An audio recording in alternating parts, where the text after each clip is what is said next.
Hey guys, and welcome to Tnashi's Movie Corner. So for today's review, I'm going to talk about King Kong.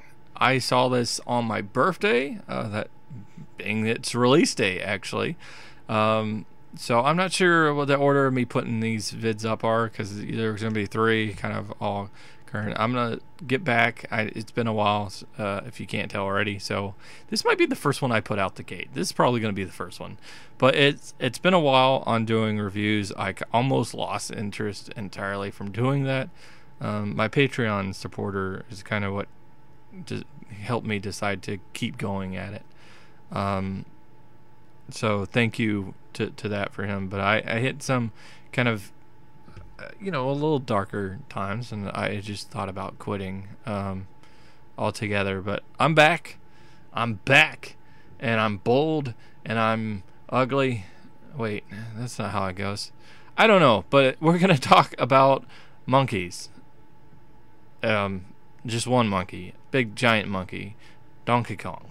So I played Donkey Kong 64. I got back into that recently, and I noticed that it's just as entertaining as it. This is not the review that I'm supposed to be doing. What am I talking about? King Kong. No, Kong Skull Island. Yes, Kong Skull Island. Wow, what a forgettable movie. It is. No, okay. We'll get this out of the way. Let's just go through it. So the characters, the entire main core characters, completely forgettable in this movie. Kind of like they were, to be honest, for Godzilla. Very forgettable characters. You're mostly just watching it, trying to watch it, hoping to see more King Kong. And King Kong is done amazingly. All the CG with King Kong is brilliant. King Kong as a monster. King Kong just as a character in the film is very engaging to watch. And there were I don't know if there was the same number of appearances by Kong, or there had to be more than Godzilla. So it has that for me. This had entertainment value. I'll say that. I like Godzilla, but this film is a better film, which is not saying a whole lot, but I feel like there was some humor that did work for this film, so there's that. There's a lot of action sequences that do pan out nicely. It's a different take on the King Kong story in many regards. So if you say watch Peter Jackson's King Kong or the original King Kong, which I have no idea how old that is, but it's old, it doesn't follow that storyline at all. So this does bring something different. And it does have connective tissue to Godzilla. For those of you that didn't know, of course, there's going to be a King Kong versus Godzilla.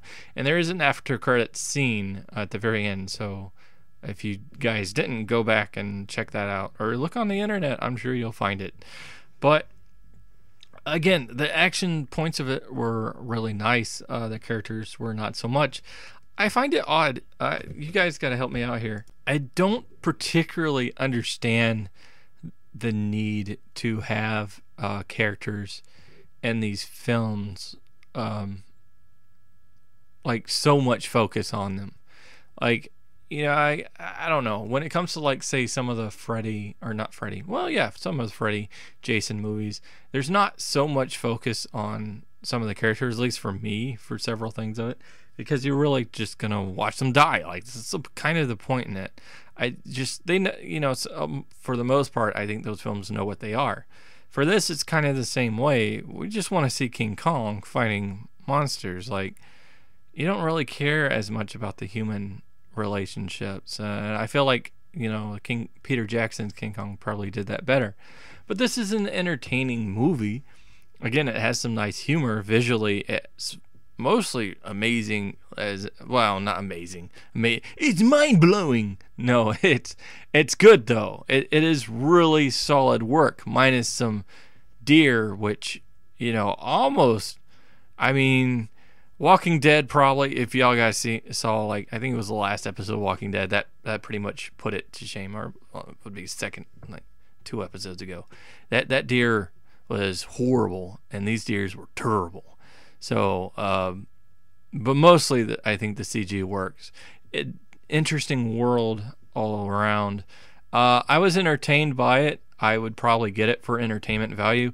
It's not some deep thinker. It's not something that It's one of those multitask movies for me, so it's enjoyable, but it's definitely not something that would keep my attention the whole way through. That being said, giving it a rating 1 through 10, I'm going to go ahead and give it a 6. I give it a 6 out of 10. Very interested in the follow-up film more so than I was in this one, but it was entertaining. It's something to do for my birthday, so, it wasn't all that bad. Anyway, hopefully you guys enjoyed listening to this, because watching it probably sucks. Sorry, it's podcast type format, right? But hopefully you guys enjoyed listening to it, and if so, click that like button, share, subscribe to my channel, and watch my other vids. I do appreciate it. And until next time, peace.